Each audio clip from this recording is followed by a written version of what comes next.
Assalamualaikum warahmatullahi wabarakatuh. Perkenalkan, nama saya Nurma Haliza Anggraini dari PG 5A. Baiklah, pada video kali ini saya akan merefleksikan simpulan dari hasil wawancara saya bersama 3 orang narasumber yang berbeda latar belakang. Saya menanyakan 5 buah pertanyaan yang sama kepada ketiga narasumber yang berprofesi sebagai pedagang nasi, guru sekolah dasar, dan juga mahasiswa jurusan kebidanan. Pada pertanyaan nomor 1, saya menanyakan apakah beliau mengenal lambang dari K3. Ketiga narasumber saya menjawab mereka bertiga sama-sama mengenal bahwa itu adalah lambang dari K3. Kemudian saya melanjutkan dengan menanyakan pertanyaan nomor 2, yaitu tentang kepanjangan dari K3 itu sendiri. Lagi-lagi ketiga narasumber saya mengetahui kepanjangan dari K3, yaitu keselamatan kesehatan kerja. Pada pertanyaan nomor 3, saya menanyakan tentang definisi dari K3 kepada ketiga narasumber, di mana terdapat perbedaan dari masing-masing jawaban yang diberikan. Narasumber 1 yang berprofesi sebagai pedagang nasi menjelaskan definisi K3 menurutnya adalah suatu upaya yang dilakukan oleh seseorang untuk menghindari kecelakaan saat bekerja. Narasumber 2 yang berprofesi sebagai guru sekolah dasar menjelaskan definisi K3 menurutnya adalah memberikan perlindungan dan juga pengarahan bagi kesehatan dan keselamatan agar mencegah terjadinya kesalahan dalam berkegiatan. Kemudian narasumber 3 yang berprofesi sebagai mahasiswa jurusan kebidanan menjelaskan definisi K3 menurutnya adalah melakukan kegiatan sesuai dengan prosedur agar tidak terjadi kekeliruan saat bekerja. Dapat saya ambil kesimpulan bahwa makna dan juga maksud pada jawaban ketiga narasumber adalah sama, cuma berbeda bahasa saja yang mereka sampaikan. Mereka bertiga sama-sama mengetahui bahwa definisi K3 itu untuk merupakan aspek perlindungan seseorang agar terhindar dari sesuatu yang berpotensi membahayakan pekerjaan yang dilakukannya. Saya lanjutkan dengan pertanyaan nomor 4 tentang tujuan dari K3 menurut pendapat mereka. Narasumber 1 yang berprofesi sebagai pedagang nasi menjawab bahwa tujuan dari K3 yaitu dapat mencegah terjadinya kecelakaan saat bekerja. Dilanjutkan dengan jawaban narasumber 2 yang berprofesi sebagai guru sekolah dasar. Beliau menjelaskan fungsi dari K3 atau tujuan dari K3 adalah untuk mendisiplinkan murid dalam melakukan kegiatan pembelajaran. Kemudian narasumber 3 yang berprofesi sebagai mahasiswa jurusan kebidanan menjawab bahwa fungsi K3 atau tujuan dari K3 adalah untuk melindungi keselamatan pekerjaan dari kekeliruan yang terjadi dan juga untuk menomorsatukan keselamatan saat bekerja. Dapat saya simpulkan dari jawaban narasumber pada nomor 3 ini tentang tujuan K3 adalah sama.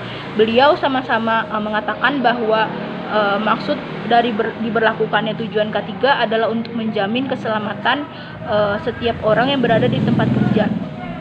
Kemudian juga untuk menciptakan kondisi yang sehat bagi pekerja dan juga orang sekitar melalui berbagai upaya yang paling penting sih untuk melindungi tenaga kerja atas keselamatan yang dimilikinya untuk kesejahteraan hidup mereka.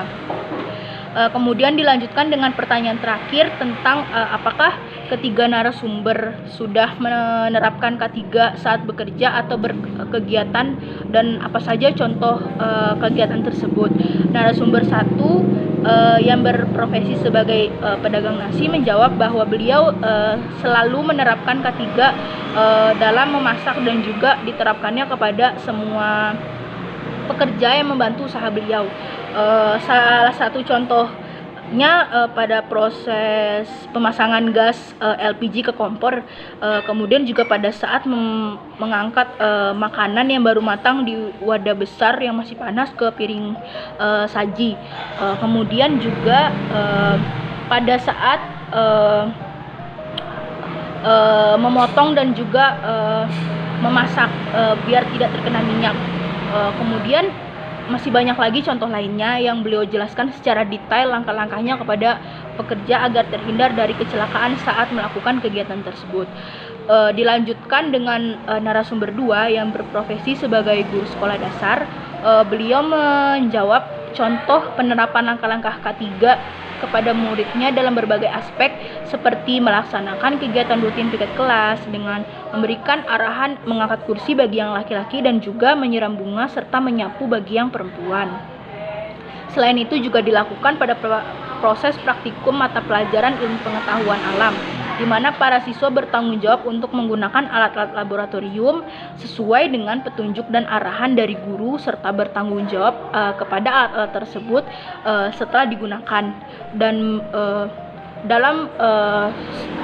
di sekolah dasar negeri juga sudah banyak sekali proses-proses K3 lainnya yang sudah dilaksanakan.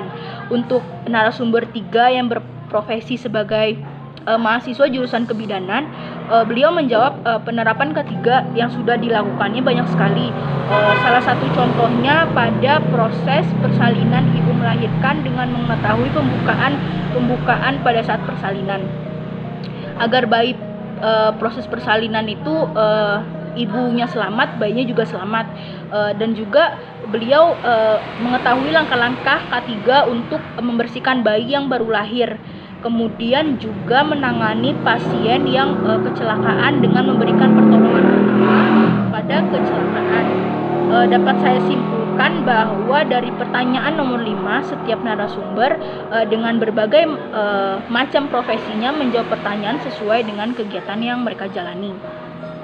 Kemudian dilanjutkan untuk merefleksikan pentingnya K3 dalam industri grafika. Keselamatan dan juga kesehatan kerja merupakan salah satu faktor penting ya, yang dapat mempengaruhi produktivitas seseorang.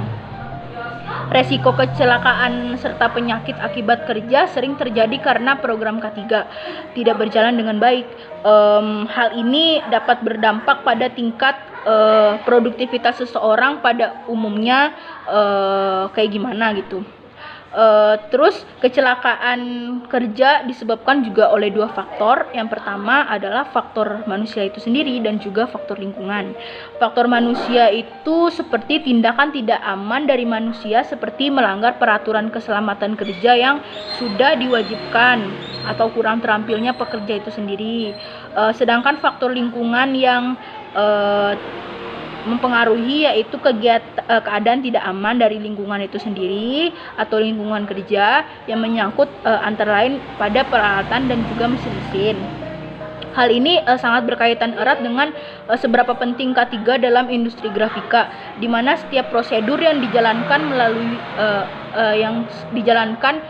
melalui kegiatan yang berhubungan dengan peralatan-peralatan atau mesin-mesin cetak. Jikalau tidak ada K3 dalam industri grafika, mungkin akan banyak sekali kecelakaan yang terjadi yang berdampak pada proses pekerjaan mencetak. Karena pada dasarnya K3 ini dapat mengungkapkan kelemahan dan juga mengurangi resiko terjadinya sebuah kecelakaan. Maka pentingnya K3 dalam industri grafika yaitu agar setiap manusia grafika mendapat jaminan keselamatan dan kesehatan kerja yang baik secara fisik, sosial, dan juga psikologis. Kemudian setiap perlengkapan dan peralatan kerja digunakan sebaik-baiknya dan seselektif mungkin sesuai dengan kegunaannya. Untuk hasil produksi juga sangat berpengaruh agar semua hasil produksi dipelihara keamanannya. Hal ini juga dapat meningkatkan kegairahan serta keserasian kerja dan partisipasi kerja antar sesama. Baiklah, hanya itu yang dapat saya sampaikan dalam video kali ini tentang wawancara ketiga profesi tentang konsep K3 dan juga pentingnya K3 dalam industri grafika. Sampai ketemu di video lainnya. Assalamualaikum warahmatullahi wabarakatuh.